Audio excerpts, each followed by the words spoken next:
A-Star, un rond... Au clair de moi.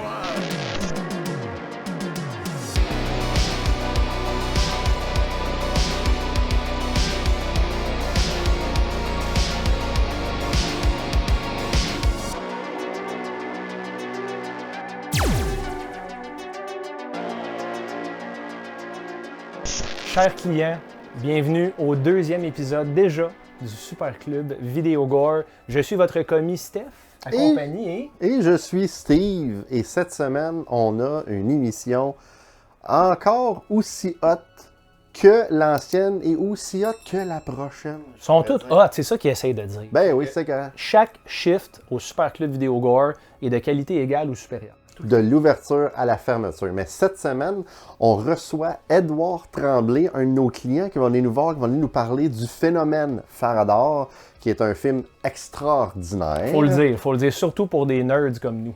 Oui. Ensuite, on a qui d'autre? On a Christophe également et Laurent de Champlain qui vont venir nous parler de l'année de l'horreur 2004. 2004, mais que s'est-il passé en 2004, Stéphane? On ne le sait pas. Des mauvaises décisions de vie dans mon cas. Sylvain Chénier, qui se prend pour un gérant, va venir nous parler de deux films d'action des années 90, parce qu'on fait un petit détour, on déroute un peu de l'horreur pour parler un peu d'action. En parlant de déroute, ça c'est un peu le cas psychiatrique à Steve, c'est la déroute totale. Il va nous parler de Hellraiser Judgment dans le cadre des films en série. Et toi, tu vas finir ça avec The Boogeyman. Hey, je parlais de poche la semaine passée, puis ça m'a fait penser à vous autres. Ça fait une couple de fois que je vous le dis, puis ça n'a pas été fait encore. Là, vous allez aller dans la section 3X, mettre du push-push aux fraises parce que ça sent le prépuce, c'est dégueulasse. Après ça, vous allez mettre un pied devant l'autre comme des humains fonctionnels et vous allez retourner au comptoir pour prendre les arrivages de la semaine. J'ai pas juste ça à faire, moi, vous gérer. Quand il dit qu'il n'y a pas juste ça à faire, nous gérer, c'est pas un gérant? Ah, il y a pas mal, vraiment juste ça à faire, nous gérer. Mais bon, on va aller voir les... On va aller voir les arrivages quand même. Là.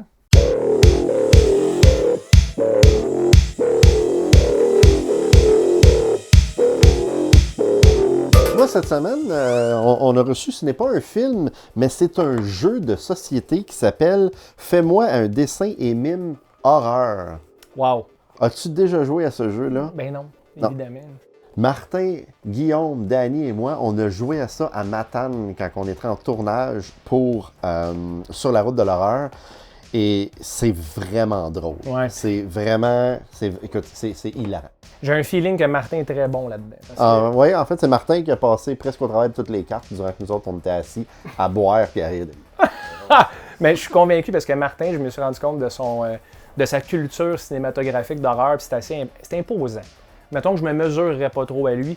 Fait que quand vient le temps de voir des personnages obscurs, des mimes à faire, Martin, je sais qu'il n'a pas peur de se laisser aller. Fait que, honnêtement, je me pognerais pas contre lui à ce jeu-là. Et toi, Stéphane, qu'est-ce que toi, t'as reçu cette semaine? Je le répète à toutes les semaines, je le répétais dans le temps du Chevalier aussi, je ne suis pas un ramasseur de cossins. Ceci dit, je suis quand même sensible. Hein, on s'entend, quand je vois des choses qui sont près de mon cœur, comme la semaine passée, figurine de Nightmare on Elm Street 2, Freddy's Revenge, mon préféré de la franchise. Le meilleur? Non. Par contre, il me touche particulièrement ce film-là. C'est un des premiers films que j'ai regardé, puis c'est ce qui m'a introduit à Freddy Krueger. C'est un peu comme moi avec Jason Goes to Hell. C'est pas du tout comme toi avec Jason Goes to Hell, parce que Nightmare 2 est bon. Par contre, j'étais chez Sunrise Records, Steve, un compétiteur au Super Club Vidéo Gore, il faut le dire, parce qu'ils vendent des films. Ils louent rien, mais ils vendent des films. Ouais, mais leurs prix sont assez dérisoires côté de... Et quand on était, il y a à peu près un mois, Steve, on a été invité au show de Steve, de la chaîne Revue. Oui. Sur un live, puis il y avait une des questions, c'était un genre de débat sur quels films sont et ne sont pas des films d'horreur.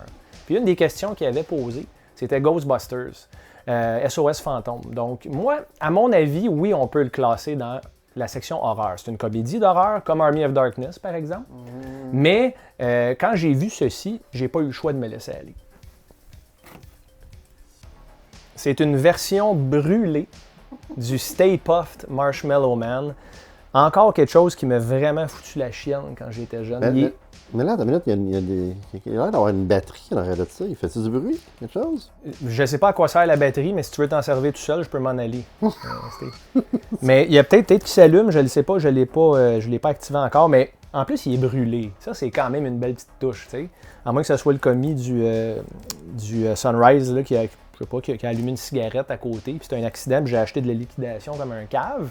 Mais ceci dit, je vais défendre ça bec et ongle tout le temps. Ghostbusters est un film d'horreur. On y va. Fait que c'est le temps de Daniel, hein, parce que Daniel, comment ça va? Je veux savoir qu'est-ce qui s'est passé. Salut triple d'horreur et bienvenue à Aujourd'hui dans le monde de l'horreur. Aujourd'hui, en ce 10 novembre, il y a un total de 25 films qui sont sortis, dont voici les highlights parmi ceux-ci. Premièrement, en 1980, on a Hell of the Living Dead, qui est un film de zombies réalisé par Bruno Mattei, le roi du rip-off italien. Ça raconte l'histoire d'un commando qui est envoyé en Nouvelle-Guinée pendant une épidémie de zombies. C'est pas super bon, mais c'est pas super mauvais non plus. Honnêtement, c'est un bon divertissement, même si c'est très cheap et que c'est rempli de stock footage. J'ai même fait une vidéo sur ma chaîne YouTube sur le film où j'entre un peu dans les détails de la production, donc si ça vous intéresse, vous irez checker ça. Ensuite, en 1989, on a The Toxic Avenger 3, The Last Temptation of Toxie, qui est le troisième dans la série des Toxic Avengers de Troma Films. Quand le 2 a été filmé, il durait quelque chose comme 3 heures, puis ça a dû être splitté en deux. Ça a donné deux films qui, à mon avis, sont assez moyens, puis j'ai trouvé que le 3 c'était le pire. Mais là, il y a un remake du premier qui s'en vient, puis ça, j'ai vraiment hâte de le voir. Ensuite, en 1989, on a The Dead Next Door, qui est un petit film de zombies indépendant, quand même assez sympathique. Ça raconte l'histoire d'un commando assemblé par le gouvernement pour dealer avec les zombies qui sont de plus en plus nombreux, puis le culte religieux qui veut absolument les protéger. C'est pas le gros char, mais c'est le fun. Ensuite, en 1990, on a Psycho Cat The Beginning, qui est un film réalisé par Mick Garris et qui est sorti directement à la télé. Ça raconte l'histoire de Norman Bates qui est encore une fois relâché d'un hôpital psychiatrique. Il appelle à une émission de radio pour raconter son enfance avec sa mère schizophrène puis faire part de ses peurs par rapport à son enfant à venir. C'est vraiment pas le meilleur Psycho, mais ça se regarde quand même bien. Ensuite, en 1992, on a Bram Stoker's Dracula, qui est l'adaptation du roman de Bram Stoker faite par Francis Ford Coppola. C'est un des meilleurs films mettant en vedette le prince des ténèbres, puis cette fois il est joué par Gary Oldman. Le gros point faible du film, c'est Keanu Reeves qui est incapable de faire un accent british, puis ça fait un peu décrocher. Mais sinon, à part de ça, c'est vraiment un excellent film. Ensuite et finalement, en 2015, on a Victor Frankenstein, qui est une adaptation du roman de Mary Shelley qui prend quand même assez de liberté. Cette fois, le scientifique est joué par James McAvoy et son assistant Igor est joué par Daniel Radcliffe. Je l'ai toujours pas vu, mais j'ai entendu des commentaires assez mixtes. Y en a qui disent que ça file comme un Frankenstein de la Hammer, puis ça me donne vraiment envie de le vérifier par moi-même. C'est donc tout pour aujourd'hui. Merci les tripeux, à la prochaine et back to you Steve et Stéphane. Ouais, écoute, juste parce qu'il y a Dracula dedans, on parle que c'est quand même une bonne journée, parce que Dracula est un incontournable. Oui, c'est excellent. C'est excellent, c'est Coppola quand même, là, on s'entend. Puis, il est extrêmement loyal au source material, donc au matériel source, excusez là, pour l'anglicisme. Et je dois dire, Steve, je suis un gros fan de Toxic Avenger 3. C'est extrêmement mauvais, donc très trauma, on s'entend. Ouais. Mais ce film-là s'assume pleinement dans ce qu'il est. J'ai jamais vu Toxic 2, 3, 4, 28, whatever. C'est un mix de films d'arts martiaux, épouvantablement mal chorégraphiés, avec du gore, puis de l'humour déroutant complètement. Là. Hell of the Living Dead. J'ai ce film-là. Ça m'étonne pas. Ouais, non, mais le club vidéo ici, au Super Club Vidéo Gore, on a ce film-là en double feature avec Rats. Dans le même. Ouais, de DVD. Wow, ça a l'air nice. J'ai jamais vu aucun des deux. Non, puis Daniel qui l'a vu avait pas l'air enchanté non plus. Non, effectivement. Mais The Dead Next Door, par exemple, fait par G.R. Bookwalker, qui avait la compagnie indépendante Tempe Video. Eux, ils distribuaient beaucoup de films en DVD au début des années 2000. Puis The Dead Next Door, c'est comme considéré comme un des meilleurs films indie qui a été fait. Faudrait qu'un jour... T'as-tu déjà vu The Dead Next Door? J'ai jamais vu The Dead Next Door. Je prends des notes. Steve, j'aime pas ça quand tu fais ça, par contre. Dead Next Door. C'est comme préparer de la torture d'avance. C'est très psychologique ce que tu fais présentement. Psycho 4, as-tu... J'ai un souvenir de jeunesse à cause de la flamboyante petite jeune fille rousse nue. Écoutez ça à super écran quand j'étais jeune. Ouais, on n'avait pas l'âge, mais on le faisait pareil. Je pense que tout le monde y a passé. Finalement, Victor Frankenstein avec Daniel Radcliffe. Mais, c'est ça. En effet. Anyway. Merci Daniel. Merci Daniel. On passe à la pause. Puis à la pause, on reçoit qui? Je sais pas. Ben là, notre client, là, Édouard Tremblay de Farador. On l'a dit tantôt. Édouard, on a hâte de te rencontrer. Chers clients du Super Club Vidéo Gore, vous pouvez maintenant vous procurer le tout nouveau Blu-ray de la première saison de l'émission Sur la route de l'horreur. Rejoignez-les pour des voyages mémorables sur les lieux de tournage de films emblématiques, en plus de visiter des conventions d'horreur extraordinaires, tout en vous offrant des entrevues exclusives avec les légendes de l'industrie. La première saison de Sur la route de l'horreur, c'est 12 épisodes taillés sur mesure par des fans d'horreur pour les fans d'horreur. Rendez-vous au surlaroutedel'horreur.com pour plus d'informations. Alors, j'étais à la première de Farador au Rendez-vous du cinéma québécois. J'ai complètement capoté sur le film. C'est ceux qui n'ont pas vu Farador, faut que vous voyez ça. Puis même si c'est pas de l'horreur, je voulais absolument donner une carte de membre à Edouard pour qu'il devienne un client au Super Club Vidéo Gore. Bien mérité. On parlait de cinéma de genre au Super Club Vidéo Gore, c'est pas que de l'horreur. C'est assez particulier, Farador, c'est assez extraordinaire.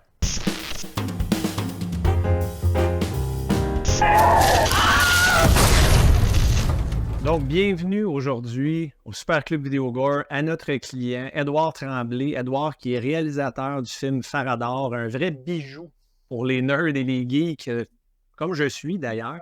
Édouard, bienvenue au Super Club Vidéo Gore. Merci d'être là. Merci de m'inviter. On va avoir du plaisir. On l'espère bien. En tout cas, on a eu beaucoup de plaisir en regardant ton film. Je veux qu'on parle un peu de Farador, Édouard, Oui. bien entendu. C'est une game de Dungeons and Dragons qui vire complètement sur le top.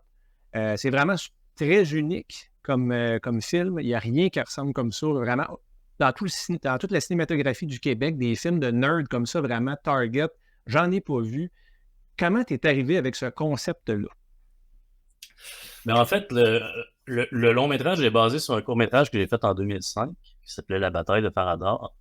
Et c'était dans ce temps-là, je commençais à apprendre à devenir réalisateur, faire du montage vidéo, des trucs comme ça. Fait que pour pouvoir avoir une production assez versatile, j'essayais de faire plusieurs trips, plusieurs sortes de courts-métrages. Fait que j'ai décidé de faire une série sur des geeks de tout acabit qui s'appelait Tom et ses chums. Fait que la prémisse un peu de la série Tom et ses chums, c'était que c'était un dude qui allait voir plusieurs de ses chums qui avaient tous des trips geeks différents. Et ce qui est arrivé, c'est que la bataille de Farador a été l'épisode le plus populaire. Et objectivement, c'est quand même l'épisode le plus drôle. Fait qu'à partir de ce moment-là, c'est un film qui a été vu beaucoup de fois sur le web, des trucs comme ça. Fait que là, j'ai commencé à développer le long-métrage. Puis là, ça a pris 15 ans et enfin, le long-métrage s'est fait. Et fait que ça, c'est... Qu'est-ce qui est drôle, c'est que ça a pris relativement le même nombre de temps de développer le long métrage que la game dans Farador. Parce que moi, j'étais là en 2005. La première fois que j'ai vu la bataille de Farador, c'était à vitesse lumière à Québec. Puis la réaction du monde, écoute, c'était tellement, tellement, tellement drôle puis hilarant. Je pense pas que tu t'attendais à ce que les gens ils réagissent puis qu'ils trippent de même là-dessus sur ton petit short là, qui faisait partie d'une série dans le sens. C'est ça, c'était comme un court-métrage fait en dedans de 3 jours. Je m'attendais pas à cette réaction-là. Je m'attendais pas non plus à ce que ça aille plus loin. Tu sais. Moi, je faisais des kinos cabarets dans le temps, comme tous les autres kinoïstes. Puis tu fais des films, tu t'attends pas à ce que ton film, après ça, ait une vie au-delà de la soirée où tu l'as présenté. Tu espères toujours que le film voyage un peu dans quelques festivals, des trucs comme ça, mais là, que ça devienne un genre de petit phénomène qui m'a permis de faire le long métrage par la suite. Ça, c'était pas prévu. C'est rarement prévu, hein, des projets comme ça qui explosent. Ça part toujours d'une passion, bien entendu. Puis clairement, Édouard, tu es un passionné. Donc, je comprends que tu es toi-même ou tu as été, du moins dans le passé, un joueur de Donjons et Dragons. Est-ce que tu as un souvenir de ta meilleure game ou de ton meilleur personnage de Donjons et Dragons au fil du temps? J'ai pas souvent joué en tant que joueur. Quand j'ai joué en tant que joueur, mon personnage préféré c'était un Ranger. Mais moi, c'était souvent le Dungeon Master, dans le fond. Okay. Fait que, donc, c'est pas tout à fait champ gauche que je sois devenu réalisateur de films. Parce que quand t'es Dungeon Master, t'es un peu ça. Tu racontes une histoire, tu fais jouer tes joueurs comme si c'était des comédiens, tu essaies de les enligner les diriger vers un peu le but que tu veux que ton histoire aille.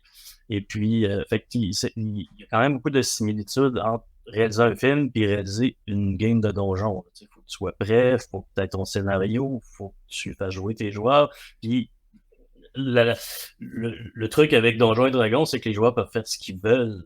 Fait que c'est encore plus dangereux de déraper puis de finalement pas faire ce que tu étais supposé faire parce que C'est même très tentant de déraper et de faire ce que tu n'es pas supposé faire. J'espère que tes amis étaient cruels comme ça, puis qu'ils essayaient de dévier de la trajectoire, puis de Ouais, mettre dans le bon lien. c'est arrivé souvent que tu passes 4 heures à jouer, puis finalement, tout ce qui s'est passé pendant la game, tu le tapoches dans le bar, puis tes amis foutent le feu au bar à la fin, puis ils s'en vont du village, puis ouais, mais les gars, vous avez une mission principale, là? Non. Ils ont passé 4 heures à se saouler la gueule, puis à se tapocher contre du monde dans le taverne. Et voilà. Moi, j'ai 2 questions, Annie. La première, c'est comment tu as fait.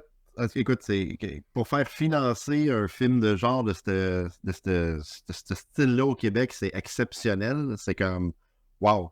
Comment tu as fait pour te rendre jusqu'à là? Je sais que ça a pris bien du temps, mais quand même, là, il a fallu que vous poussiez fort, je présume, vraiment beaucoup. Là. Oui, ben en fait, si le film a été financé, là, il y a eu un gros travail des producteurs qui ont cru au projet, naturellement, il y a ça.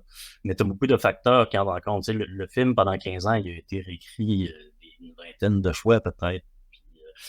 Parce qu'au Québec, comment ça se passe, c'est que tu dois faire des demandes de subvention à Téléfilm Canada ou à la SODEC puis la meilleure façon de pouvoir faire ton film, c'est d'avoir des subventions des 2 entités. Donc, nous, pour réussir à faire le film, il a même fallu aller en Belgique pour aller chercher des coproducteurs parce que on n'avait pas tout à fait le financement pour le faire uniquement au Québec-Canada. Fait que voilà, il y a eu ça. Les réécritures en masse. Il y a eu aussi le fait que honnêtement, moi, je demandais des subventions pour faire le film, mais niveau crédibilité, j'avais jamais fait de long métrage avant, j'avais jamais, fait que là, naturellement, ceux qui jugent ton projet, ils se disent, oh, mais c'est qui ce gars-là qui veut faire un film avec des boules de feu, des magiciens, puis des créatures? Puis naturellement, je les comprends, là, d'avoir douté du projet toutes ces années-là. Et là, fait que ce qui m'a aidé, c'est qu'avec des chums, j'ai fait un autre long métrage entre-temps, Feuille morte. Vraiment plus petit budget, ouais, Feuille morte. Ce qui m'a donné la crédibilité d'être un réalisateur de long métrage. Et aussi, au niveau de l'écriture du scénario, ben, on a été chercher des collaborateurs en fin de parcours pour les dernières versions qui ont su, mettons, rajeunir puis raffermir le scénario pour nous aider à rendre ça plus au bout du jour, etc.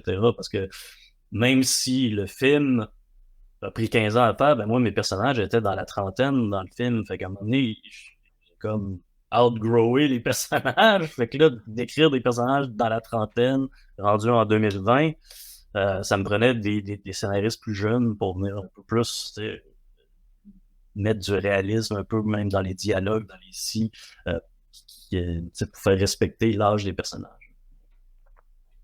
Puis, écoute, j'avais ma deuxième question, je vais te dire. Je trouve ça, ben, c'est pas une question, en fait, c'est plus un commentaire. Je trouve ça vraiment cool ce que vous avez fait, le kayfabe que vous avez fait avec le lutteur, que j'oublie son nom, comme s'il était fâché après vous autres. Je sais pas si tu as vu ça passer sur les réseaux sociaux. Écoute, la première fois que j'ai vu un clip, j'ai mordu, j'ai fait comme sérieux? Là, j'étais à la première, je suis là, il y a dessus la marque. Là, après, je me suis rendu compte que OK, non, il niaise. Fait que ça c'est comme du marketing vraiment cool. Ça fonctionnait avec toi. Oui, ça marchait avec moi. Qui est un fan de je le connais depuis 20 ans. En plus, puis Steve est supposé savoir c'est quoi le kayfabe. Là, tu l'as su après. Et voilà. Donc, c'est un bon client. Oui, ben c'est ça. C'est qu'en fait, on oublie souvent ça, mais tu sais, aux États-Unis, mettons qu'ils font un film de super-héros à 150 millions. Faut pas oublier qu'ils mettent à peu près 150 millions de plus, mais juste en marketing. Puis ça, c'est ce qu'on n'a pas les budgets. On n'a pas ces moyens-là au Québec, Canada de faire ça. Parce que tout l'argent qu'on se fait donner va dans le film.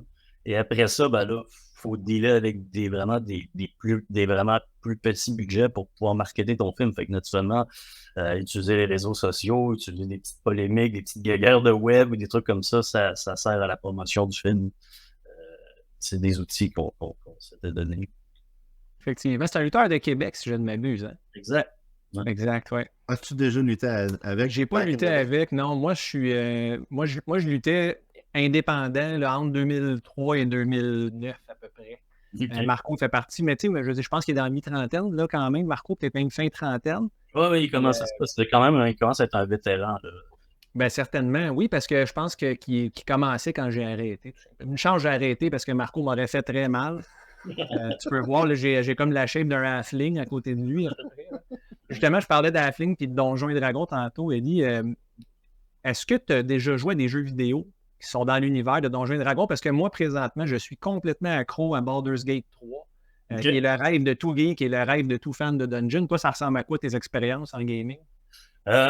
J'ai malheureusement pas encore essayé Baldur's Gate 3, j'ai très hâte, mais moi j'ai vraiment commencé là, dans les débuts là, avec le Commodore 64, puis des trucs comme ça, puis il commençait là, à faire des petits jeux quasiment 8 bits. Même à l'arcade, il y avait un jeu de Donjons et Dragons. Il ne respectait pas, là, c'était plus un side-scroller, mais avec les règlements de Donjons et Dragons, là, avec les moves, puis le nombre de cases que tu peux avancer pour donner un coup, puis les ranges de magie, puis les trucs, ben, c'était les premiers jeux de Donjons et Dragons, c'était genre Pool of Radiance, dans l'univers de Dragonlance, c'était les Champions of Krynn, des trucs comme ça. J'ai commencé avec ceux-là, puis après ça, ben là, j'ai continué, là, j'ai joué à The Witcher, des trucs qui sont dans des univers fantastiques. Mais de Donjons et Dragons, ça a vraiment été ça, mon expérience, les tout premiers. Je sais pas si tu as déjà joué à Divinity Original Sin. Divinity 1 et 2, en fait, c'est fait par Larian Studios, puis c'est le projet qui leur a permis d'être approchés par Wizards of the Coast pour faire Baldur's Gate 3. Okay. C'est un jeu complet qui coûte à peu près 20-30$. Il est souvent en vente, je te le conseille chaudement. Tu as l'air d'un gars occupé. Je l'ai en backlog, je pense, dans mon PS Store. Divinity? Ouais. Oui, vraiment, ça vaut la peine. Divinity Original Sin 2, c'est grisant. C'est complètement extraordinaire, surtout pour un gros fan de Dungeon. Je sais qu'ils ont fait des jeux aussi de l'univers de Pathfinder, comme ça, qui est un genre d'univers compétiteur un peu à D&D. Ouais. C'est des trucs comme ça. Mais en fait, c'est ça, comme je joue plus sur des ordinateurs, les espèces de jeux stratégiques sur console, je les aime moins un peu. Parce que, tu sais, c'est avec une manette, je sais pas, avec une souris, ça allait bien, avec une manette, ça va c'est optimisé, oui, tu as absolument raison, Eddie, c'est optimisé pour les souris. Puis justement, on est au Super Club Vidéogore, Steve, ici, qui dit location de films, principalement d'horreur, dit également location de jeux vidéo. Donc, peut-être qu'on pourrait s'en reparler pour qu'on puisse te louer une copie de Divinity Original Sin 2 dans l'air, parce qu'il n'y a pas de copie physique qui existe. Là, Eddie, ça a pris 15 ans à faire celui-là. Je présume que tu ne veux pas attendre un autre 15 ans pour un prochain film. C'est quoi là, je peux pas les prochains projets? Entièrement d'attendre un autre 15 ans. Là, je l'ai fait, là, parce que en fait, je vis de la pub, puis des corpos, puis des trucs comme ça, mais tu sais, oui, j'aimerais mieux faire ou juste des films, puis peut-être même de la série télé. Oui, qu'en ce moment, mettons, j'ai une couple de projets en banque, mais puis je peux malheureusement pas tellement en parler, mais si ça pan out pas, je pense que je vais essayer de trouver une autre job parce que c'est beau vivre de l'art et de l'air du temps. Ouais. Tu sais, j'ai réussi à me rendre jusque-là, je suis content. J'ai fait ce que j'avais à faire avec Faradar. J'espère que ça m'amène à d'autres choses, mais si ça m'amène pas à d'autres choses, on verra ce qui arrive. Ben, tu auras réussi ton mandat, Eddie, en tout cas, parce que les fans de cinéma québécois et les geeks comme moi, on te remercie pour ce que tu as fait réellement. Merci beaucoup. Écoute, il y a beaucoup de films québécois qui sortent, des fois qui rentrent à l'affiche, qu'on n'entend presque jamais parler. Sincèrement, je me rappelle pas c'est quand la dernière fois j'ai vu autant de hype sur un film. C'est soit votre marketing que vous l'avez fait, ou c'est tout simplement parce que le film est vraiment bon. Puis je te dis pas ça parce que ça fait 20 ans qu'on se connaît et qu'on a bu de la bière souvent ensemble. Vraiment, quand j'ai été à la première, parce que j'étais très sceptique. J'étais comme, comment qu'un court-métrage de même va devenir un long-métrage, tu sais, comme une scène, parce que c'est le court-métrage, c'est une scène. C'est comme, comment qu'il va amener ça?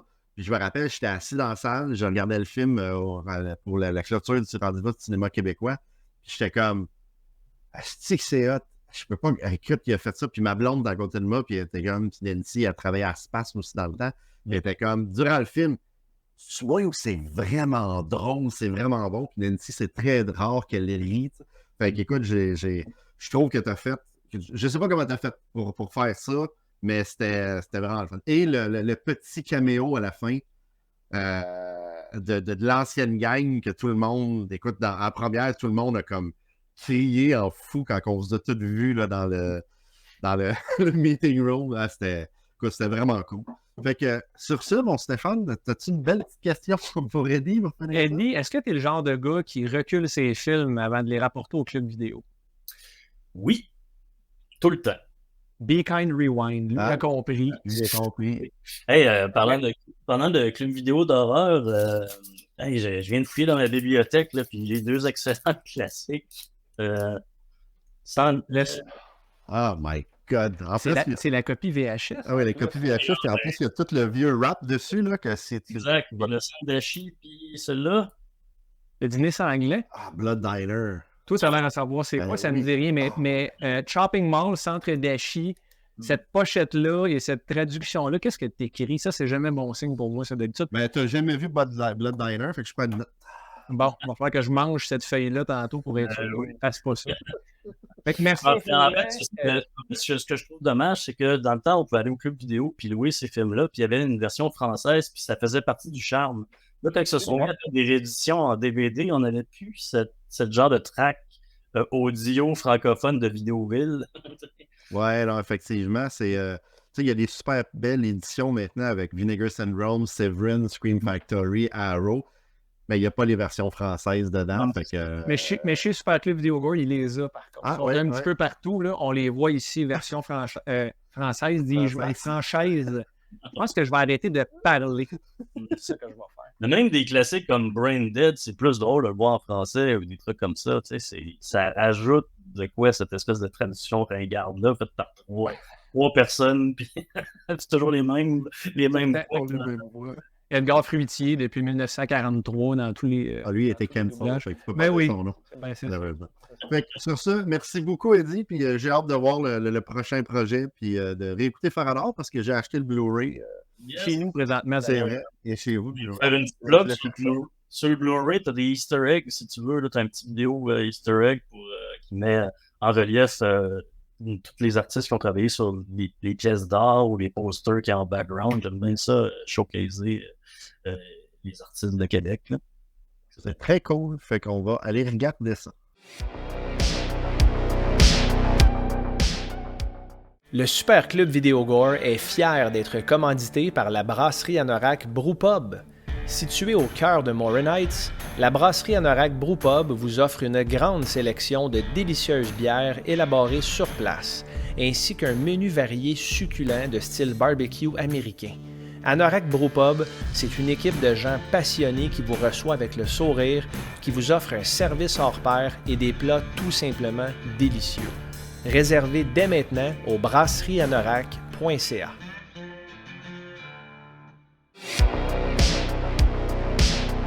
« 2004. Écoute, je sais plus. Je sais plus quel film qui est sorti en 2004. Fait que très hâte de voir qu'est-ce que Christophe et Laurent vont nous présenter. Toi, as-tu une idée, non? J'ai aucune idée.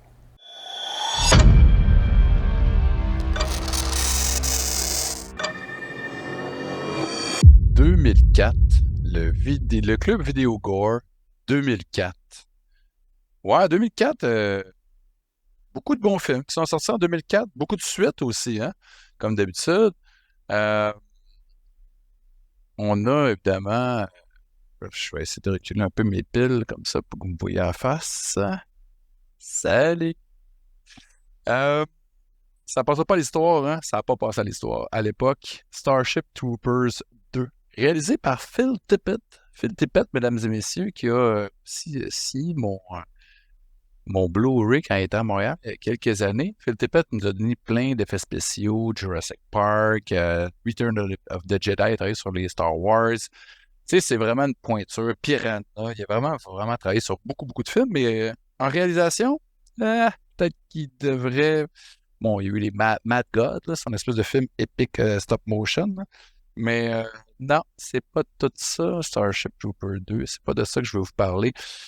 En 2004, il y a eu aussi hélas, les suites de Ginger Snaps 2 et 3. Le deuxième se passe dans un hôpital style psychiatrique, correct. Le 3, ça se passe comme dans les années 1700, je pense, 1600. Euh, cheap un peu. Tu sais, on aurait dû garder juste le 1. Le 1 était parfait. Moi, j'ai adoré Ginger Snaps 1. Species 3, le 1 était pas terrible. Tu sais, là. Seed of Chucky, le 4. Même si le gentil Don Mancini, hein, qui a écrit tous les Chucky, il a réalisé celui-là, même s'il me l'a signé, Seed of Chucky, là, c'est pas mon préféré, mais vraiment pas. Il y a aussi Tremors 4. Hey, vous imaginez-tu, Tremors, ils en ont fait 7. C'est 6 de trop. C'est pas de ça que je veux vous parler, surtout pas de AVP, Alien vs Predator. C'était pas bon. Blade 3 non plus. Parce que c'était pas Blade 2. Hein? Blade 2, premier était correct. Le 2 de Del Toro était trop bon. Hellboy, c'était bien. J'ai préféré le 2, par contre. Si vous avez une chance, visionnez Calvaire de Fabrice Duwels, un Belge complètement fucked up. Mais je veux pas parler de ce film-là, ça prendrait 1 heure. De Kurt Bayer non plus, parce que c'est vraiment pas son meilleur Argento. Sinon, on a eu évidemment beaucoup de fun à se taper le remake de Dawn of the Dead de Zack Snyder, son meilleur film, et Shaun of the Dead que je me suis retapé récemment avec ma fille qui a capoté. Ici, j'ai une copie signée par les 2 stars et le réalisateur. Je capote. Quelqu'un me donnait ça signé. Mais c'est pas de ça que je voulais vous parler, mesdames et messieurs. C'est d'un film. C'est même pas un long métrage, mais c'est un classique. Pour moi, là, Bagman. Profession meurtrier de la gang de Roadkill Superstar. À l'époque, c'était François Simard, Anouk Wissel et Jonathan Prévost, hein, qui avait co-réalisé le film. Johan Carl, évidemment, qui est la troisième partie du Triforce aujourd'hui, était une des stars du film avec son rôle de pimp anglo complètement hilarant. Moi, j'ai tellement quand j'ai vu ça à Spasme la première fois. Pour vrai, Bagman, j'ai pris quelques notes là, parce que il faut voir ce film-là. Vous pouvez le voir sur YouTube. Moi, je suis allé rencontrer Anouk puis François au métro Berry, comme si c'était des dealers pour qu'ils me vendent le DVD. Tu sais, à l'époque, il n'y avait pas de distribution. Là. Donc, c'est du gros slapstick. Tu sais, là, ils ont tellement visionné des films comme les Brain Dead, Evil Dead, on est là. Mais on voyait déjà le potentiel que ces jeunes-là, à l'époque, avaient parce que c'était inventif. Le montage était vraiment dynamique. Le acting, bon, c'était pas des acteurs, mais c'est ça qui faisait le charme du film. Les effets spéciaux, du papier mâché, du gore, de l'eau colorée rouge, coulée, on dirait. Mais c'est pas grave. La caméra inventive, l'humour con, mais on riait, c'était trop parfait. Beaucoup de cris, hein, beaucoup de hurlements, d'effets sonores, de la musique stressante qui ont probablement samplé dans d'autres films, mais je sais pas, là, mais je dis ça de même. Mais des répliques comme « Ouais, c'est quoi ton problème, bitch? Ben, Lena Woman, tu cherches le trouble. Hey, c'est du correct, plein de sang, mais c'est du ketchup, c'est trop drôle. La folle. » Ah non, mais sérieux, je pourrais continuer à... Tu sais, Johan Carl, là, « Feed the bird, brother! » pour lui donner un gun. Là, je suis en train de dépasser mon temps, mais c'est pas grave, je vais le déborder un peu pour Bagman. Pour vrai, Bagman, tu sais, le joke de Batman, trop con. Tu sais, c'est des fans de métal depuis tout le temps, évidemment. Sur mon podcast Metal Maniac, j'ai reçu Anouk, je vais recevoir Johan Carl et François bientôt, probablement en début 2024. Il y a du gros métal bien brutal dans le film, pendant le carnage, Black Dahlia Murder, Burn by the Sun. Tu sais, pour vrai, c'est impossible que j'aime pas ce film-là. Là. C'est devenu culte. Puis c'est évident qu'il allait aller loin. C'était ce collectif de tripeux, talentueux, Roadkill Superstar. Puis là, We Are Zombies, qu'on a vu à Fantasia l'été passé, complètement malade. Allez voir ça quand ça sort ici en 2024. Donc, Bagman. Bagman? Est-ce que je suis tout seul à jamais en avoir entendu parler? Bon, en même temps, c'est vrai que mes connaissances en termes de films de RKSS sont pas très très bonnes, Mais bon, je suis pas là pour vous parler de mon ignorance cinématographique, je suis là pour vous parler d'un film que je connais plutôt bien et que vous devriez connaître aussi, Dawn of the Dead de Zack Snyder, un remake du film de George Romero, sorti en 78, et je mets des guillemets parce que je trouve que les deux films sont relativement différents. L'histoire est simple. Du jour au lendemain, les gens se transforment en zombies assoiffés de sang, et dans une petite ville des États-Unis, il y a plusieurs groupes de survivants qui vont se réfugier dans un centre commercial, et là-bas, ils vont bien sûr devoir survivre aux zombies, mais aussi aux bas instincts de l'être humain.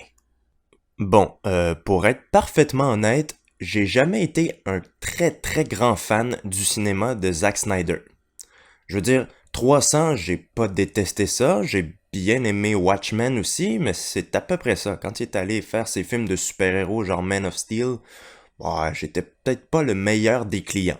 Je trouvais ça juste correct, ces films-là. Et Dawn of the Dead ne fait pas exception. Je sais, c'est l'un de ses films les plus appréciés par le public. En fait, c'est surtout quand j'étais plus jeune que j'appréciais plus ou moins ce film-là, mais avec les années et avec un peu de recul, je l'apprécie de plus en plus. Étant un très, très grand fan du film original avec toutes ces métaphores sur le matérialisme et la surconsommation, je m'attendais à quelque chose de similaire avec son remake. Et puis là, en fait, l'histoire, écrite par James Gunn, soit dit en passant, se concentre un peu plus sur la condition humaine, sur ces personnages torturés par leurs propres démons et sur leur rédemption.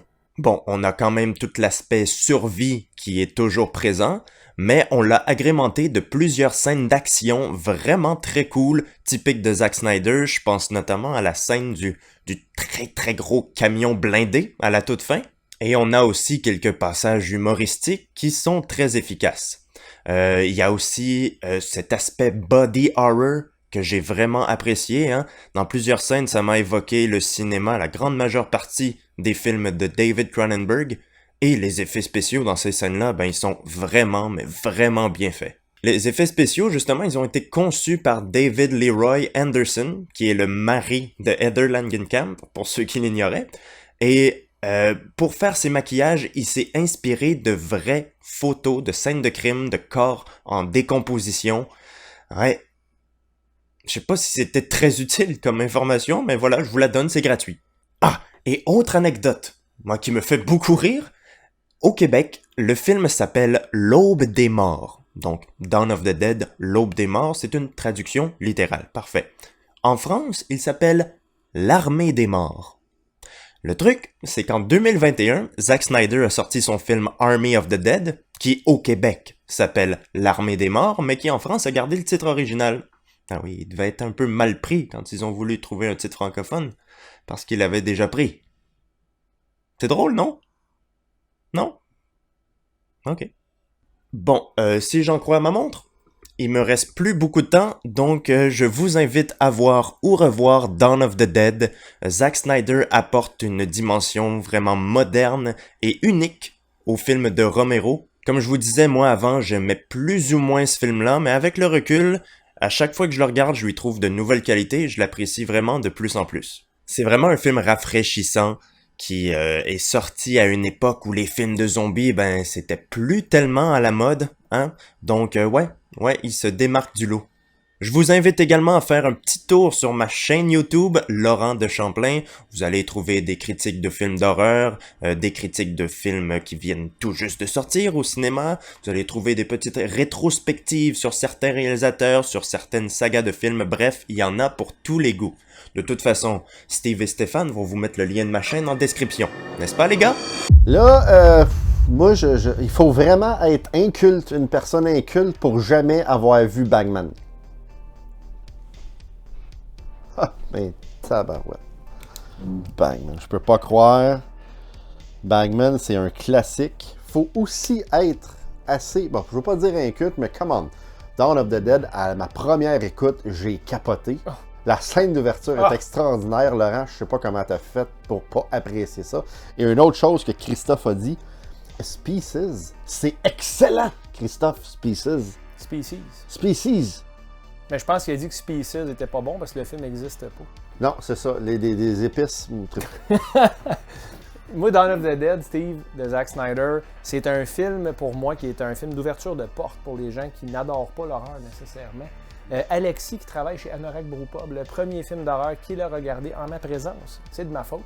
C'est Dawn of the Dead de Zack Snyder de 2004.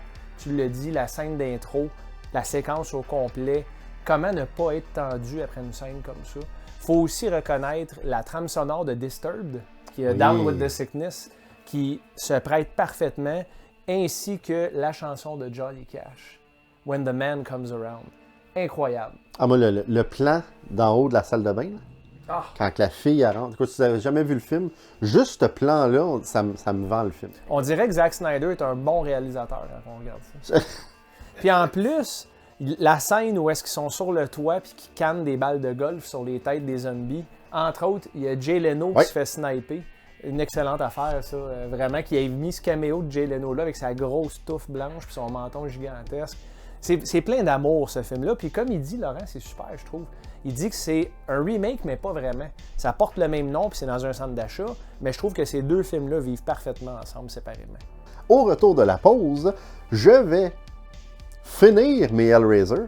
Tandis que toi, t'as regardé quoi, Stéphane? Un certain Boogeyman.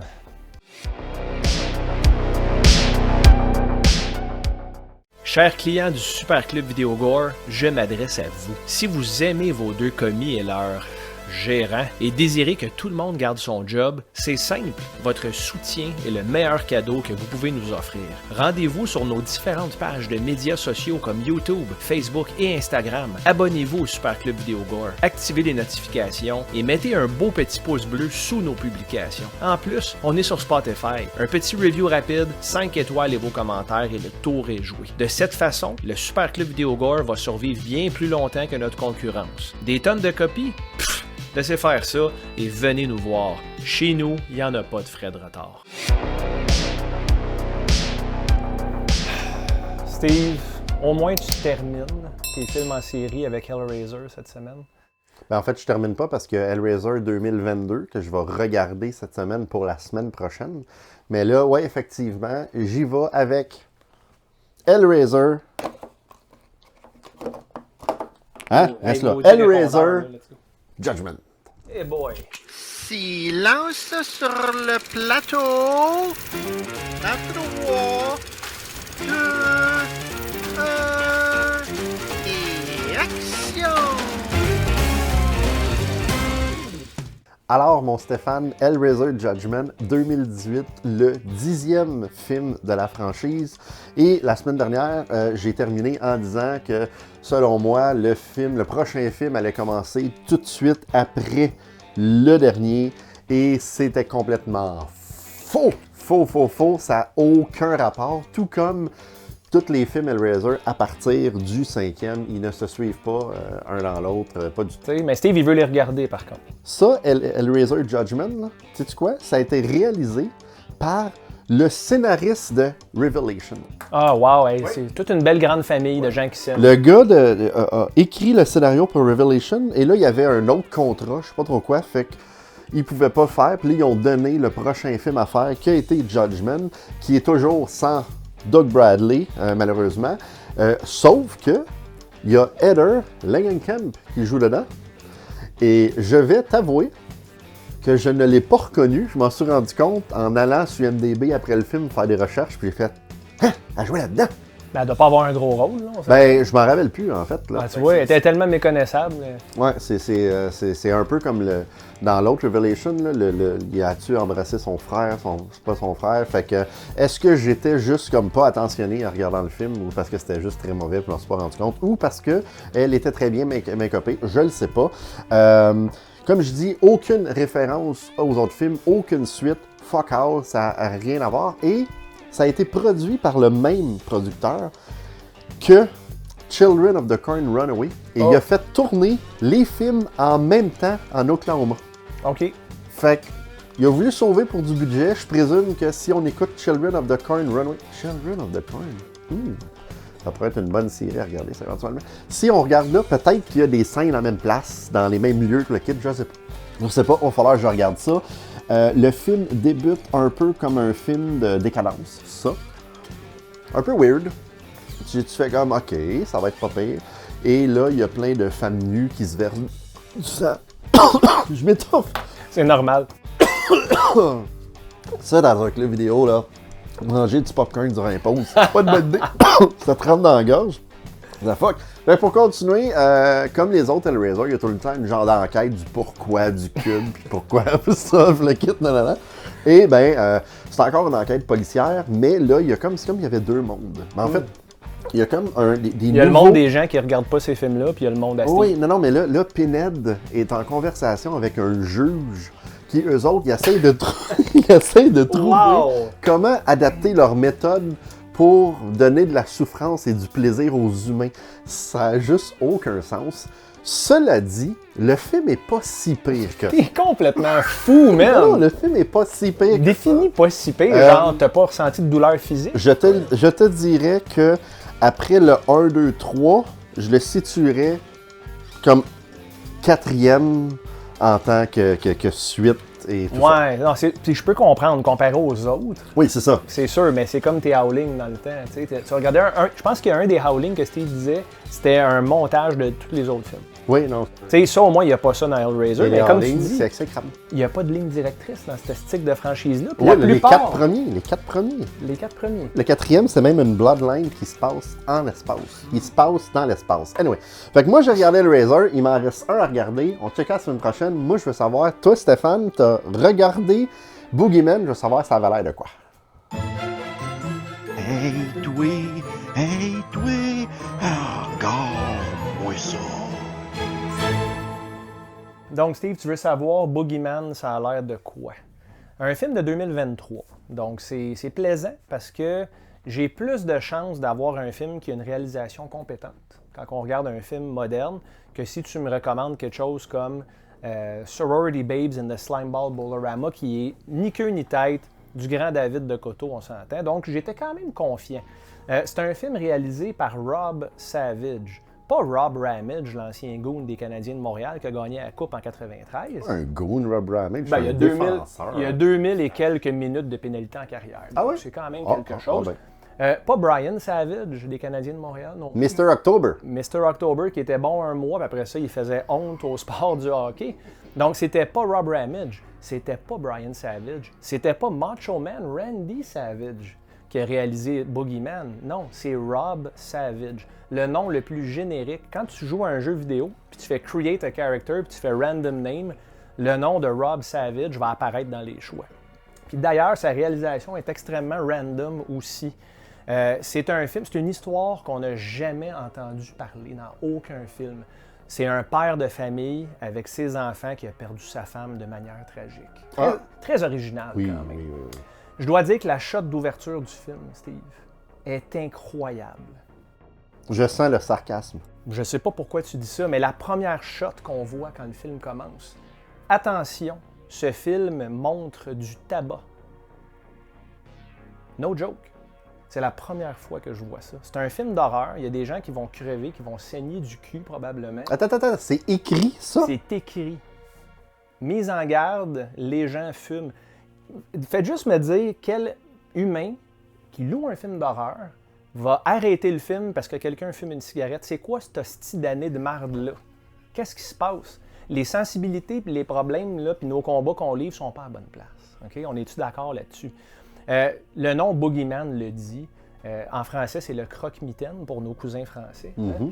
Le Boogeyman, c'est quelqu'un qui est dans le noir, puis il est dans les garde-robes, il est sous les lits. C'est une histoire, c'est un conte à la base, le Boogeyman. Tout le monde connaît l'histoire du monstre en dessous du lit. Le croque-mitaine dans le garde-robe, ben c'est ça le Boogeyman. En fait, la première vraie scène, à part celle qui parle de tabac, c'est un bébé qui pleure dans une bassinette. Puis il pleure en tabarnak. Vraiment intense. Ça m'a rappelé des souvenirs de la très jeunesse de mes enfants. Puis j'étais comme, OK, il est très convaincant ce bébé-là. D'après moi, ils l'ont filmé en souffrance. Là. Il a sûrement regardé Hellraiser, Judgment lui aussi. T'sais. Et le kid, on voit le Boogeyman arriver. Puis moi, je me dis, OK, c'est de l'exposition. Ils vont nous expliquer un peu c'est quoi le topo. Puis cet enfant-là va grandir. Ben tabarnak, le Boogeyman tue l'enfant. En partant. C'est off-screen, mais l'enfant arrête subitement de crier et le sang éclabousse partout. La bonne nouvelle, l'enfant a arrêté de crier. Par contre, c'est une scène d'un enfant qui crève, puis on commence de même. Puis après ça, on se téléporte un peu dans le futur avec la personnage principale qui est une fille emo gossante. Ça va être ça son nom pour le reste du review. Du Regarde-moi ça. Une fille emo gossante qui a de la misère avec ses émotions, puis qui sent qu'elle ne fit pas dans sa gang. C'est un peu désolant parce que tout ce concept-là, il y a de quoi à faire avec ça. T'sais. La peur de l'invisible. Le noir, on voit rien, on voit des ombres, mais on n'est pas sûr. Dans ce film-là, la CGI, là, Creature, on la voit comme ça. Donc déjà d'emblée, c'est du CGI. Ça me pue au nez. Je comprends que c'est plus rapide, moins cher, c'est plus efficace, ainsi de suite. Mais elle n'a aucun poids, cette créature-là. Puis on la voit dès le départ. Steve, as-tu déjà bu un verre d'eau tiède? Oui, ça m'arrive constamment, en fait. Pourquoi? Ben, parce que je fais juste ouvrir l'eau, puis là, ma blonde a fait couler de l'eau trop chaude. Fait que tu bois de l'eau de la tank, finalement. De l'eau tiède, le feeling quand tu bois un verre d'eau tiède, c'est t'es pas fâché, t'es juste déçu. Ouais. Boogeyman. C'est pas mal comme ça qu'on se sent tout au long du film. Est-ce que tu as déjà été habillé en beige de la tête aux pieds? Oui, mais quand j'ai pas de linge, en fait. Quand t'as pas... Oh shit, ok, je viens de te voir. Là. Ça, c'était pas quelque chose que je demandais, mais tu as répondu à ma question, fair game. On se sent vraiment comme si on regardait une personne tout de beige vêtue. C'est tellement ordinaire. Le film n'a pas d'âme. C'est pas compliqué. Il y a une scène plus loin dans le film où est-ce que la jeune emo gossante s'allume un joint dans sa chambre, dans la maison. Son père est en bas. Là. C'est pour ça? Peut-être que c'est pour ça qu'ils disent qu'il y a des tobacco depictions, mais c'est pas du tabac, ça, c'est du pot.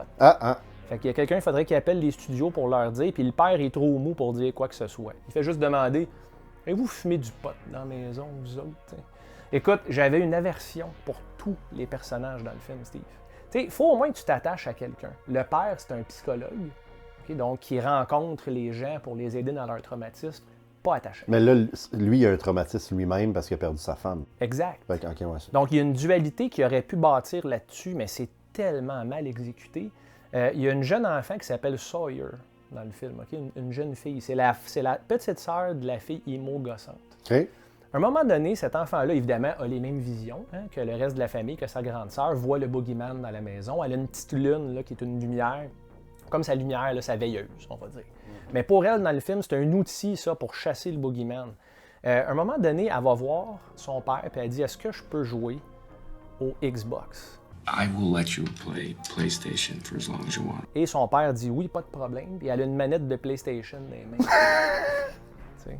Puis le pire, c'est que, savez-vous, je pense que c'est l'inverse. Mais ça a autant pas de sens. T'sais. Elle a la mauvaise console, puis tu sais, c'est une manette officielle, c'est pas un knock-off. Des fois, tu as des manettes cheap, là, mais non, tabarnak. Puis tu sais, c'est des détails que pour certains, c'est pas important, mais moi, je suis comme Chris, qui a pas vu ça? Tu sais, ça fonctionne pas, là. Il y a des ça, c'est drôle. Oui, mais moi, j'ai pas ri. Moi, j'ai juste soupiré très fort. Là. J'ai soupiré tellement fort que j'ai eu mal à la gorge le lendemain, Steve. Puis, veux-tu savoir comment tu fais un film plate, pas épeurant, avec les pires personnages? Demande à Rob Savage. Parce qu'il a réussi à le faire avec ce film-là. Il y a zéro tension, c'est terrible. Puis, il y avait de quoi à faire avec ça, mais c'est tellement invraisemblable. Quand j'ai arrêté le film, ma TV me demandait si j'étais en crise après. Tu sais, t'es sûr que ça va? Y a-tu quelque chose? Non, c'est beau, là. Laisse-moi vivre mon moment, tu sais. On dirait que ce film-là, Steve, en fait, on dirait qu'il a été réalisé par une intelligence artificielle, tellement que c'est fucking insipide. C'est très, très, très plate. Puis, encore là, j'avais des attentes, tu vas me dire, un film moderne, un certain budget quand même, tu sais. Mais non, finalement, la seule affaire qui est arrivée, c'est que j'ai joué au Rester réveillé challenge tout le long du film, puis j'ai failli perdre. J'ai failli perdre ce challenge-là. Est-ce que ta TV t'a fait un screen? Tu sais, des fois, là, quand une TV fait trop longtemps qu'elle est ouverte, tu touches à rien, elle te dit « Est-ce que vous êtes encore en train d'écouter? Genre, est-ce qu'il faut que je te shut down? » Elle aurait dû, ça m'aurait aidé. Je pense qu'elle est tombée en mode screensaver à un moment donné. Je peux vous dire, en gros, si vous voulez rapper, là, plutôt si je veux rapper mon review, c'est un tutoriel sur la lenteur. Okay? Ce film-là, ce que c'est des portes qui ouvrent très lentement. Mais cette shot-là, tu peux la faire une ou deux fois, puis elle peut servir la cause, tu comprends? Mais là, je pense qu'il y a 18 scènes qu'une porte ouvre pas vite, puis que les gens marchent pas vite. Mais quand tu as une créature en CGI que tu as déjà vu 8 fois, l'effet s'estompe. Ouais. C'est une perte de pellicule et de documents, ce film. Une perte de temps. On complète, mais ça, c'est l'histoire de ma vie avec Steve. Hein? On travaille dans un club vidéo, on n'a pas le choix de regarder certains films puis de sévir certains supplices. Mais ceci dit, Boogeyman, ce que je dois lui donner, par contre, c'est que le film est cohérent. OK. Bon, pas du tout, mais il est cohérent. Puis un film qui est cohérent, puis c'est pas ce Boogeyman-là, je t'ai vu, Steve. C'est parce que, check, il y en a 5, savais-tu? Non, malheureusement, je le sais, puis tu vas me parler de films en série, je le sais encore. Éventuellement. Ouais, c'est ça. Encore une fois, je le répète, personnage non attachant, zéro tension, créature CGI cheap. Ce film-là s'adresse à qui, je le sais pas, mais certainement pas à moi. Et sur ce, mon Stéphane, je présume qu'il n'y aura pas beaucoup de yeux qui vont aller à côté du petit poster de Boogeyman. Hein, non, il n'y aura pas beaucoup de yeux, ça va être un cyclope, mon Steve. C'est un œil sur ça. Ouf! Ça fait mal! Juste un peu meilleur que le film dont est le nom ici. Et pour ceux qui écoutent, il parle de Jeepers Creepers Reborn. Le film dont on tait le nom ici. Jeepers Creepers Reborn. Écoute, bon, un œil, c'est quelque chose, hein? Non, c'est pas grand-chose. Non? Puis au Super Club Vidéo Gore, quand on loue un film, qu'on regarde un film qui est en bas de 2 yeux sur 5, qu'est-ce qu'on dit? On dit « suce ma marde », Steve. Il y avait hâte que j'y dise, mais tu vois, c'est ça qui arrive. Je pensais avoir la réplique la semaine passée avec Uninvited. J'ai été amèrement déçu qu'il soit content. Là, je suis extrêmement content qu'il soit déçu. C'est merveilleux. Wow, quelle relation extrême. C'est de l'amour-haine, tout ça. Yes! Si tu veux que je m'en aille, tu peux me le faire sentir autrement. Fait que, merci beaucoup, mon Stéphane. Ah, de rien, écoute. Après la pause, on déroute un petit peu de l'horreur et on va rejoindre Sylvain Chénier qui va nous parler d'un film d'action, de 2 films d'action des années 90. Ouah!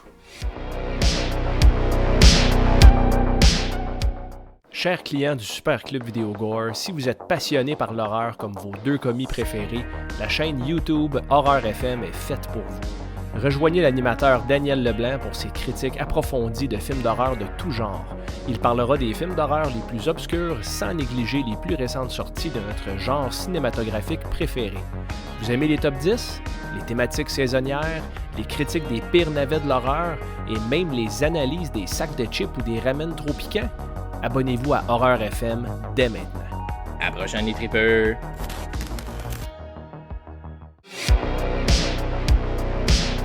Stéphane, je suis un fan fini des films d'action des années 90 et ma femme également. Fait que vu qu'elle regarde pas l'horreur, souvent on va se taper un bon Lorenzo Lamas. C'est très hot. Snake Eater. Oui, effectivement. Et là, on voulait avoir une chronique dans le show qui parlait une fois de temps en temps, pas toutes les semaines, là, une fois par mois, une fois par 2 mois. Et Sylvain Chénier, qui se prend pour un gérant de club vidéo, a décidé de nous parler de pas 1, mais 2 films qui, je crois, qu'il va mettre en compétition. Fait qu'on va aller voir ça.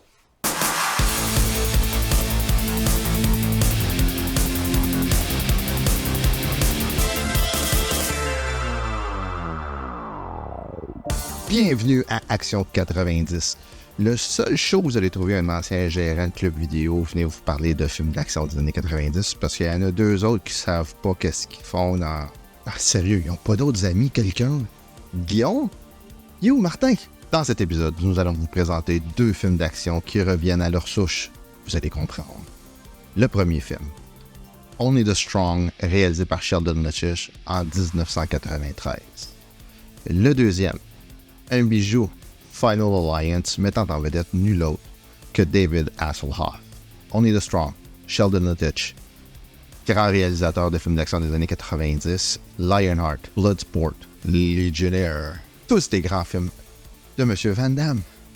Le film met en vedette Mark Dacascos dans le rôle de Louis Stevens, un ancien de l'armée américaine qui revient dans son quartier de Miami. Il apprend qu'un cartel de la drogue a pris contrôle du quartier et recrute à même les jeunes de l'école. Stevens, lui, aborde le sujet en leur apprenant une forme d'arts martiaux, la capoeira. La capoeira, c'est un style d'arts martiaux très différent des autres. La danse, le rythme et la musique sont à l'honneur. Il va rencontrer Donovan, le chef du cartel de la drogue. Lui aussi, c'est un gars des arts martiaux. C'est un tough, une grosse couette, il est graisseux d'un cheveu. Ils devront s'engager dans un combat à la fin pour reprendre le contrôle de la ville et du quartier. Le deuxième film, Final Alliance, 1990, David Hasselhoff. C'est pas juste un acteur, c'est aussi un chanteur. La chanson titre du film, Looking for Freedom. Un gros succès. En Suisse puis en Allemagne, il y en a qui sont big au Japon. David est big en Allemagne. Il joue le personnage Will Colton, un vagabond qui revient à la maison et il se rend compte lui aussi qu'il y a quelque chose qui va pas bien dans les quartiers. Lui par contre, c'est une gang de motards. Des vrais motards, avec les petits gilets coupés. Des motards. Il va s'opposer à Ghost, le chef des motards. C'est un albinos en passant. Il n'y a pas de couleur. Le personnage de Ghost est interprété par nul autre, le regretté John Saxon. Nightmare on Elm Street 1, Nightmare on Elm Street 3, Beverly Hills Cop 3, From Dusk Till Dawn. Ce qui est merveilleux dans ce film-là, c'est que Will Colton, quand il revient à la maison, il revient avec son camion. Puis dans la boîte du truck, il y a quoi? Il y a un puma. Un puma. Il se promène avec un puma dans la ville. Rien de mal avec ça.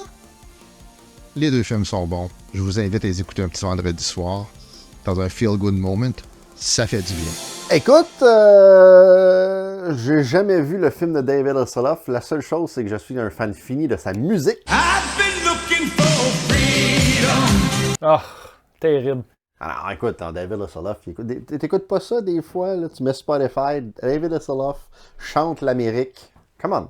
Non. New York, New York. It's up to you, New York. Non, Ah, non. bah, bah. Mais qui d'autre que David Hasselhoff pour avoir un puma dans la valise de son truck? Ouais, j'ai jamais vu le film et je vais devoir le regarder avec ma conjointe parce que ça a l'air juste cool. Mais tu vois, ça, je trouve ça un peu moins auto-torturant.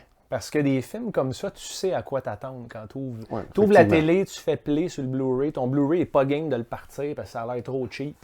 Puis là, ça part, puis t'as un good time quand même. Effectivement. Puis pour ce qui est de Only the Strong, j'ai vu ce film-là, j'ai le film ici, j'ai vu ce film-là une fois, et c'est un mélange entre des arts martiaux, puis en fait des arts martiaux qui s'appellent le capoeira. Le capoeira, c'est comme une danse.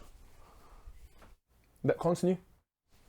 I've been looking for freedom. Ah, si je chante pas ça, c'est terrible, man. Mais justement, la toune qui parle, Ouais. elle vient de ce film-là. La tune, David Hasselhoff chante, il fait juste faire des reprises. Et si je me rappelle bien, I've Been Looking for Freedom, c'est une tune de genre 1978 ou 79 qu'il a repris et qui est devenu son gros hit. Mais tu dis qu'il fait juste des reprises, mais si ma mémoire est bonne, et corrigez-moi si je me trompe, cher client, il a également fait une chanson originale pour le film Kung Fury. Tu as raison. Tu as raison. Hey, j'ai mon David Hasselhoff trivia, Ouais, man. mais ça serait... Et cette chanson-là est incroyable. Pour vrai, ça, c'est très bon. Ça, c'est vraiment hot. Mais non, David Hasselhoff, Baywatch, K2000. Ah, K2000. Knight Rider, quel Ouais, homme, quand même, on s'entend. Hey, j'ai une question pour vous autres. Êtes-vous né cave ou vous êtes devenu cave avec le temps? La belle, hier, il y a quelqu'un qui a ramené son film en retard de 1 minute puis tu y as pas chargé. Écoute, il a fallu que j'enlève le 2$ encore une fois de ta paye. Vous réalisez pas à quel point vous êtes chanceux de travailler dans une industrie en expansion. Les clients sont en train de s'arracher les films des tablettes et en plus le téléphone arrête pas de sonner. Justement, allez donc voir la machine puis écoutez donc les messages vocaux. La boîte vocale, elle doit être encore pleine. Bon, On va y donner, là. il y a- c'est Jean-Guy, tu penses? Ouais, Tu pèses? Hein? Ouais, le message est pour Stéphane. J'ai dit que son film, là, avec l'entraîneur, là, qui se fait fouetter le derrière avec des serviettes dans la douche, là. Hein? Celui que le gars avec la chemise jaune, il fait une danse sexy dans le lit avec une raquette de badminton, là. Hein, le film, là, avec le gars qui se fait escorter par la police parce qu'il se promène tout nu dehors à la pluie, là. Après avoir été dans un bar en plus, avec plein de monde habillé en cuir, ben j'ai rien compris. C'est vraiment mauvais. C'est la dernière fois que je... Écoute, moi, je le sais pas, Steve, là, mais quand je loue des films 3X, je cherche pas à comprendre tant que ça, là. T'sais. Ouais, mais je pense qu'il parle plus de Nightmare 2. Ah, c'est- Tu sais, comme ton film fétiche de Freddy, là. Fait que je pense qu'il parle de ça. Mais bon, ouais, on arrive à la fin de notre chiffre. On a toujours des retours, hein, habituellement. Fait que je me demande, Steph, allons voir qu'est-ce qu'il y a dans notre petite boîte de retour. Qu'est-ce que le monde a Un ramené cette semaine? J'ai mal dans le dos un peu, on va me pencher parce que vas-y. c'est une chute quand même.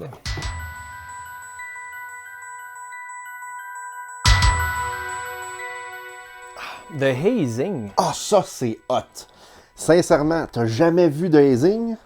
J'ai écrit ça sur mon petit notepad. De hazing. Tu vas manquer de place sur ton pad. Oh non, j'ai plein. Il m'a coupé des arbres s'il faut. C'est un film indépendant avec Tiffany Shepis que j'adore. J'adore ce film-là, sincèrement. Non, je suis très sérieux. Oh oui, mais t'es souvent très sérieux. Je suis vraiment très sérieux. J'ai adoré ce film-là. Puis je pense que je t'en ai déjà parlé jadis dans le passé. Un jour, tu vas devoir écouter The Hazing. Autre film dans notre boîte de retour? Ouais. Ah ben là, on a des clients qui ont du goût au Super Club Vidéo Gore quand même. Ben objectivement, hein, c'est un film de mauvais goût, si on y pense. Effectivement. Cannibal Holocaust. Un film qui a marqué l'imaginaire. Premier de son genre, ou presque. Du moins, c'est le premier qui a été mainstream. Il a été banni dans je ne sais combien de pays. La fameuse scène de la tortue, on s'en souviendra. Hein, la fameuse scène du dildo géant en pierre également. Épouvantable, très dur à regarder. Anecdote là-dessus, mon fils Thomas, qui a maintenant 17 ans, je t'aime mon fils, bonne fête, ça fait à peu près 2 semaines qu'il a eu 17 ans. Mon oncle a plus 20 ans. Mon fils m'a texté pour me dire « Papa, est-ce que c'est correct si je regarde Cannibal Holocaust? » Et j'ai répondu sans consulter sa mère tout de suite « Ben oui, il faut... » J'ai juste dit « Ben oui », puis il a dit « Parfait, merci. » On ne s'est pas reparlé depuis ce temps-là. Fait que j'ai pas eu de réponse SMS. Ça fait 2 semaines, c'est ça? Ça fait-tu 2 semaines? Ça fait 2 semaines, vous n'êtes pas parlé. Non, ça fait... Tu as fait écouter ça, depuis ce temps-là, il t'a pas reparlé. Ouais, il est pas revenu à la maison. Je sais pas ce qui est arrivé, là. Mais écoute, je suis quand même... C'est pas le fils du voisin. Thomas, je te salue. J'espère que tu as eu du fun, on s'en jase bientôt. Je pense qu'il y a d'autres choses, Steve. Oui, j'ai plus aucun souvenir de ce film-là, à part les grosses scènes choquantes. Faudrait qu'un jour tu vois je le regarde. celui-là, par exemple? Ah! Junior. Moi, ça me dit rien. Je fais juste l'écrire ici. OK, nice. Ouais, ça a l'air... La belle, ouais. Si un jour tu me fais chier, je te fais écouter ce film-là. Oh, écoute, mon nom était caché. Si j'ai de la chance, tu vas oublier comment je m'appelle puis tu me recommanderas pas. Ce film-là, pour ceux qui n'ont jamais vu Junior, ça là, j'ai écouté ça en gang. C'est un des pires films que j'ai vu. Donne-moi ton pad, là. C'est un des pires films que j'ai vu. C'est exécrable et je peux pas croire que quelqu'un a ramené ça et qu'il ne l'a pas jeté au vidange. Ben parce que, tu sais combien ça lui aurait coûté? C'est très cher des copies de club vidéo. Hein? Effectivement, oui, c'est comme 80$. Fait que... Il l'a ramené la journée même? Oui. Mais là, si je regarde dans nos registres, parce qu'on a une petite carte à l'intérieur, savoir qui a loué ça. Ah, Donald Plante. Je présume que Donald l'a aimé. Donald Plante, ça me dit quelque chose, ce nom-là. Ouais, c'est un gars qu'on a déjà vu, qui est déjà venu avant, puis il regarde des films. Puis non? Non. Il m'a peut-être recommandé Bad CGI Sharks, mais c'est peut-être pas lui, là, je sais pas. Ah, je sais pas. Faut pas trop dire son nom. Ah, ok, ouais, c'est vrai, on pourrait... C'est comme, faut pas dire son nom 3 fois dans le miroir. Là, on l'a dit 2 fois. Ouais, c'est ça, on va s'arrêter là. S'il vous plaît. Fait que, sur ça, mon Stéphane, je vais te laisser le mot de la fin de la semaine. Encore une fois, merci. Merci à tous nos clients d'avoir été là. Merci à Edouard Tremblay de s'être prêté au jeu également, d'avoir visité le Super Club Vidéo Gore. On vous invite à vous abonner à nos réseaux sociaux, YouTube, Facebook, Instagram, le Super Club Vidéo Gore, très facile à trouver. Steve le dit la semaine dernière, activez les notifications, vous ne manquerez jamais un épisode du Super Club Vidéo Gore. Ça nous aide énormément, vous n'avez pas idée. Vos abonnements, ça veut tout dire pour nous parce que ça permet d'apparaître sur les engins de recherche des autres personnes qui ne savent pas qu'il y a un club vidéo ici, hein? Un refuge pour les amateurs d'horreur et de cinéma de genre. Là, effectivement, et moi j'ai faim, et là, l'heure du dîner vient de finir, je pense que c'est le temps qu'on aille se chercher une bonne bouffe. Puis où est-ce qu'on mange bien? Chez Anorak Brewpub. Ben oui, hey, merci Anorak. Hein? Ouais. Ce serait bon. Merci infiniment. Non seulement une bonne bouffe, mais une excellente bière. Oui, et un propriétaire fort gentil. À la semaine prochaine.